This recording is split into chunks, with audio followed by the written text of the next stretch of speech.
దేవుడు చెప్తాడా, మాట్లాడతాడా? కుటుంబ సభ్యుల ద్వారా మాట్లాడతారా? కొన్నిసార్లు ఇరుగు వారి ద్వారా దేవుడు మాట్లాడతారా? మరి ఆయన నేర్చుకోవద్దా? అది కరెక్ట్ అయినప్పుడు, మనం రాంగ్ అయినప్పుడు కనుక దేవుడు నేర్పించే పాఠాలు ఎట్లయినా నేర్పిస్తాడు మనల్ని సెటరైట్ చేయడానికి. కనుక జీవితం నేర్పిస్తున్న పాఠాలు దేవుడు నేర్పిస్తాడు.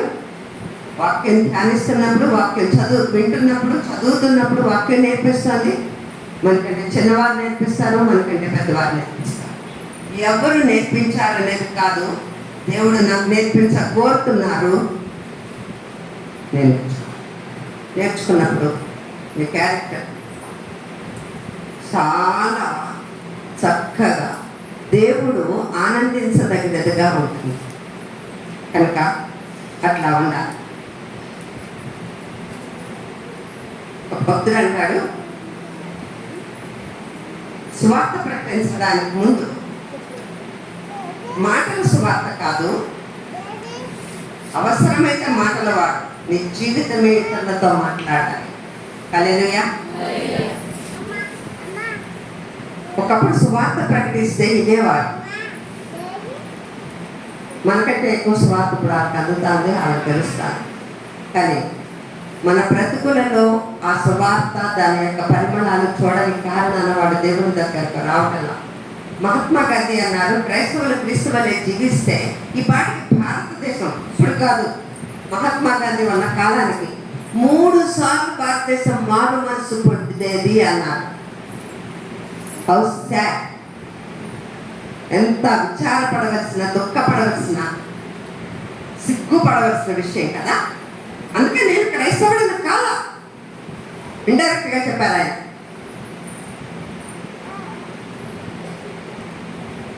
ప్రశ్న, మన జీవితాలు ఎలా ఉన్నాయి? దేవుని బిడ్డకు తగినట్లుగా జీవిస్తున్నామా? క్రీస్తును మనలో చూపించగలుగుతున్నామా? చూపించలేనప్పుడు క్రైస్తవుడును క్రైస్తవురాలను అని చెప్పుకునే హక్కు నీకు ఎక్కడిది? And belongs to Christ. నేను క్రీస్తుకు చెందిన దానను. ఎప్పుడు ఈ హక్కు నాకు ఉంటుంది? క్రీస్తును నాలో నుంచి చూపించేటప్పుడు. ఎలా చూపించగలను? వాళ్ళు ప్రేమించినా ద్వేషించినా నేను వాళ్ళని ప్రేమిస్తాను. వాళ్ళు నాకేం చేసినా నేను వాళ్ళని క్షమిస్తాను. నేను వారితో సమాధానంగా ఉంటాను. వాళ్ళు సమాధానంగా ఉండకపోయినా నేను వారితో సమాధానంగా. ఈ 3 కార్యాలను నువ్వు చెయ్యి, నువ్వు దేవుని పెట్టవు. ప్రేమించాలి, క్షమించాలి, సమాధానంగా ఉండాలి. ఈ లక్షణాలు లేకపోతే నేను క్రైస్తవరాలను అని చెప్పుకునే హక్కు మనకి లేదు. నిజమే చెబుతున్నాను. క్రీస్తు లక్షణాలు లేకుండా నన్ను చూసిన వాళ్ళని అందరూ ఉంటారు, మీరు పలానా వాడు అమ్మాయి, మా నాన్నగారు ఈ ఊరు అబ్బాయి,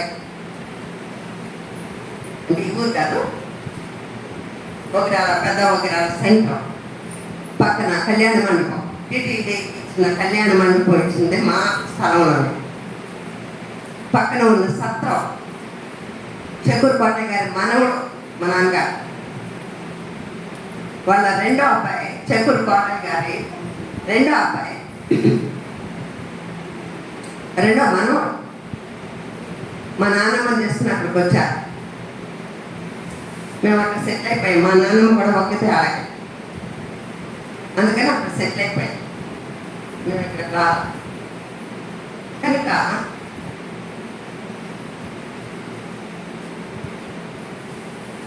దేవుని పిల్లలమ్మ నన్ను చూసిన వాళ్ళని అంటారు, మీరు పలానా వాడు అమ్మాయి కదా, మరి అమ్మ ఉన్నదా పాప కదా అంటారు. ఎలా తెలుసు వాళ్ళకి? నేను నా ఫీచర్స్ మా నాన్నగారిని పోలుంటాయి. మా నాన్నగారిని తెలిసిన వారందరికీ నేను వారి అమ్మాయిని అని చెప్పకయే తెలుస్తుంది. మరి నన్ను చూసి నాలో ఆ ప్రేమ, నాలో ఆ క్షమ, నాలో ఉన్న ఆ సమాధానం చూస్తే వాళ్ళకి ఎవరు గుర్తు రావాలి? వాళ్ళకి ఎవరు కనబడాలి? క్రీస్తు కనబడాలి. అనగా అనగా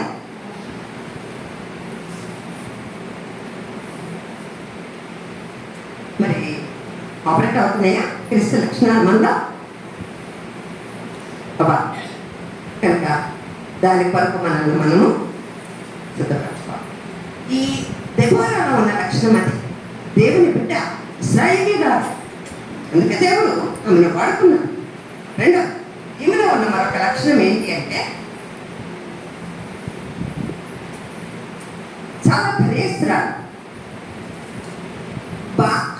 స్త్రీలు పురుషులు ధైర్యపరచాలా, పురుషులు స్త్రీలను ధైర్యపరచాలా? మన కాంటెక్స్ట్ జరుగుతున్నాయి ఏంటి కదా? కొన్ని విషయాల్లో స్త్రీలు కుటుంబ విషయాలకు వచ్చేటప్పటికి స్త్రీలు పురుషులను బలపరుస్తారు. ఇట్లా ఇట్లా అని ఆలోచన చెప్తారు. చెప్పాలి. నేను ఎప్పుడంట భార్య అంటే శ్రీమతి, స్త్రీ అంటే పురుషుడు, మతి అంటే శ్రీమతి అంటే స్త్రీ పురుషునికి చక్కని ఆలోచనలు చెప్పే కుటిల ఆలోచనలు కాదు సుమి, కుటిల ఆలోచనలు కాదు, మంచి ఆలోచనలు చెప్పేదే శ్రీమతి. కోరుకున్న పేరు పెట్టుకుని శ్రీమతి సో అండ్ సో XYZ అని పెట్టుకుంటే అది సూటబుల్ కాదు. మంచి ఆలోచనలు చెప్పాలి భర్తకి. వెళ్ళిపోదాం, మన ఆస్తి మనం పంచుకుందాం, ఇట్లాంటి చెప్పకండి. ఈ కాదు, కుటుంబం కలిసి ఉండేటట్లుగా, క్లస్టర్గా ఉండేటట్లుగా నాకు మంచి ఆలోచన చెప్పండి. మంచిది.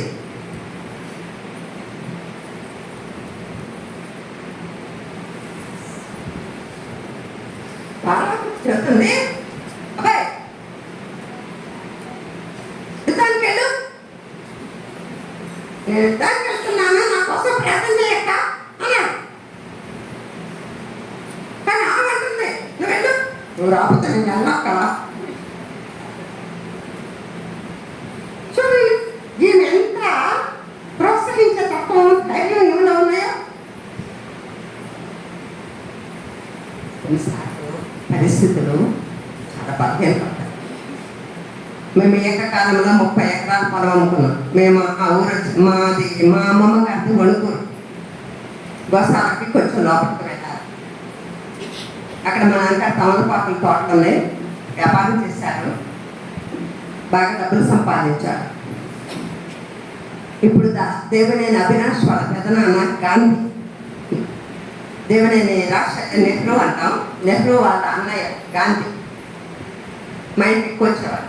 మా నాన్నగారిని ఎక్కడికి తీసుకెళ్ళాలన్నా ఆయన కారు ఉండేది, కిరాయి కారు నడిపేవారు. మా నాన్నగారిని అన్నయ్య అనేవారు, అన్నయ్య ఎక్కడికి వెళ్ళాలన్నా నన్నే పిలవమనేవారు. అట్లా వెళ్ళేవారు. మా నాన్నగారు బాంబే, పూణే ఎక్స్పోర్ట్ చేసేవారు తమలపాకు. వెళ్ళి క్యాష్ తీసుకుని వచ్చేటప్పుడు రైల్వే స్టేషన్కి వెళ్ళి ఎక్కించుకొచ్చేది ఆయన. అప్పుడు బ్రీఫ్ కేసులతో డబ్బులు తెచ్చేవారు. మా ఇంట్లో బ్రీఫ్ కేసులు అయినా డబ్బులు ఉన్నాయి, బీరువాళ్ళైనా డబ్బులు ఉన్నాయి. మా నాన్నగారి ఫ్రెండ్ని ఒక ఆయన డబ్బులు తీసుకుని వస్తున్నప్పుడు ఆ డబ్బుల కోసం చంపేశారు. అమ్మో, ఇట్లా మా నాన్నగారికి కొంచెం ధైర్యం చెడింది.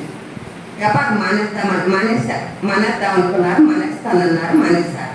మానేసి అక్కడ ఏం చేస్తాం, అక్కడ ఉన్నది కొద్ది పొలం మా తాతగారు వచ్చింది కనుక మా ఊరు వెళ్ళిపోతే మా పొలం ఉంది కదా, అక్కడ అది వ్యవసాయం చేయించుకోవచ్చు అని వచ్చేసారు. మా నాన్నగారు యాజ్ ఎ టీచరు, కానీ జాబ్ చేయలేదు, వ్యవసాయం చేసుకుని వ్యాపారం. అయితే మీరు నమ్మండి, మేము ఆ ఊరికి 40 లక్షల క్యాష్తో వెళ్ళాం. 80s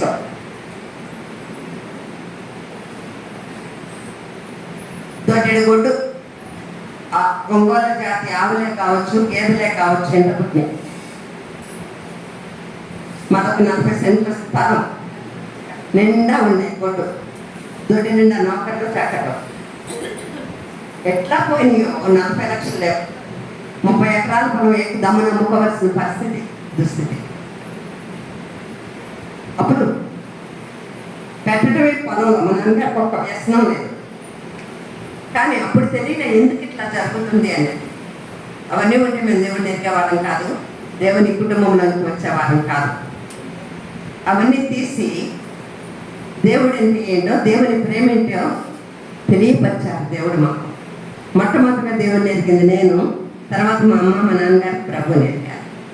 మా అమ్మకి 2 ఆడపిల్లలు అయితే మా అక్క మా అమ్మ నాన్నగారి దగ్గర పెరిగింది. నేను మా అమ్మ వాళ్ళ చెల్లి మంది దగ్గర పిల్లలు లేక సంవత్సరం పిల్లప్పుడు నన్ను తీసుకెళ్ళిపోయారు అక్కడికి. చేవూరు సింగరాయపాలెం దగ్గరలో ఉంటుందని, ముదినేపల్లి సింగరాయపాలెం లోపలికి వెళ్ళాలి. అయితే అక్కడ పెరిగా. నేను ఇంటర్ చదువుకోవడానికి ఇక్కడికి వచ్చా. అప్పుడు నేను దేవుడిని ఎరిగాను. అట్లా మా ఇంట్లో దేవుడు మా జీవితాల్లోకి రావడం, దేవుణ్ణి అంగీకరించడం, రక్షణ పొందడం, పోతే పోయిన డబ్బులు కానీ కోట్ల కంటే విలువైన దేవుణ్ణి మేము పొందుకున్నాం. హల్లెలూయా. రక్షణ పొందుకున్నాం. ఆ డబ్బు నుండి ఈ లోకం వరకు కానీ దేవునిని పొందుకున్నాం. అది మా గొప్ప మేలు, గొప్ప దీవెన. కనుక మేము దేవునిని అంగీకరించేది అట్లా. కనుక ప్రోత్సహించేవాడు కావాలి. కొన్నిసార్లు మా అమ్మ మా నాన్నగారికి చాలా ఇంకా నా వల్ల కాదు అన్న పరిస్థితులు వచ్చేసి బాగా గుండె బెజారిపోయిన పరిస్థితులు. అట్లా బ్రతికి ఇట్లా ఎలా బ్రతకగలం? ఆ ఊర్లోనే వెళ్ళిపోదాం అనుకున్నాం. కానీ దేవుడు అన్నారు, ఉన్న చోట హెచ్చిస్తానన్నారు. అక్కడే హెచ్చించారు. ఈరోజు అదే పోగొట్టుకున్న పొలాలన్నీ కొనుక్కోలేదు, కానీ పొలాలు ఉన్న దానికంటే చాలా గొప్పగా ఉన్న పొలాలే బాగా దీవెనగా ఉన్న స్థితిలోకే వచ్చినాయి.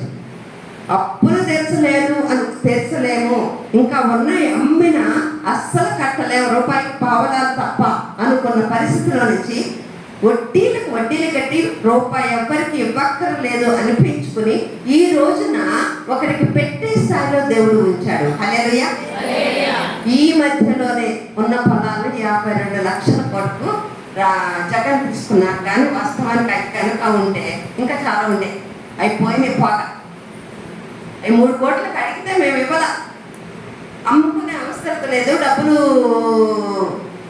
పొలంగా ఉంటే పొలం ఉంటుందని. కానీ వచ్చి ఇది మేము తీసుకుంటున్నాం అన్నారు. ఇంకేమంటాం? మాకు అవసరం లేదు, అమ్మే అవసరం లేదు అన్నాం. అంటే అన్నారు, మేము కోట్లో కట్టాం, 52 లక్షలు కట్టి ఎకరం వాళ్ళు 3 కోట్లు నాకు అమ్ముకున్నారు. ఎకరం సైడ్ బిజినెస్ చేశారు, వ్యాపారస్తులకు అమ్మారు. అది పరిస్థితి. ఏం తక్కువ చేయలేదు దేవుడు మాకు. దేవుడు ఎప్పుడు మేలే చేస్తారు. మనమే నమ్మకంగా ఉండాలి. కనుక మా అమ్మ చాలా ప్రోత్సహించేది. స్త్రీలారా అన్ని రోజులు మనమే కాదు, దేవుడు కొన్నిసార్లు మనకి పరీక్షిస్తారు. మీ భర్తలను ప్రోత్సహించవలసిన వారిని, ఇట్లా చేసావు అట్లా చేసావని భర్తని సాధించడం కాదు, ప్రోత్సహించేవారు. కొన్నిసార్లు బిడ్డలు ముందుకు వెళ్ళినా కొన్నిసార్లు వాళ్ళు సక్సీడ్ కాలేరు. నీ బతుకుకి, నీ ముఖానికి ఉద్యోగం రాదు, చదువు రాదు, నీ బతుకులో సెటిల్ అవ్వవు అని పిచ్చి మాటలు, శాపవచనాలు మాట్లాడబాకండి. సాధ్యమైనంత వరకు వాళ్ళని ప్రోత్సహించండి, పిల్లలను ప్రోత్సహించండి, భర్తను ప్రోత్సహించండి. ఒకవేళ ఉండి చదివిన వారు మీ చుట్టుప్రక్కలలో మీ పరిసరాలలో ఉంటే వాళ్ళని కూడా ప్రోత్సహించండి. మన దేవుడు సమర్థుడు, లేవనెత్తుటకు సమర్థుడు, మేలు చేయుటకు సమర్థుడు, హెచ్చించటకు సమర్థుడు అని ప్రోత్సహించండి.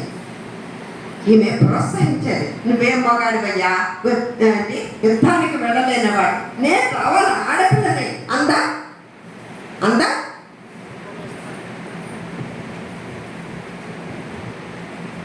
చూడండి. సైన్యాన్ని తీసుకురా అందే.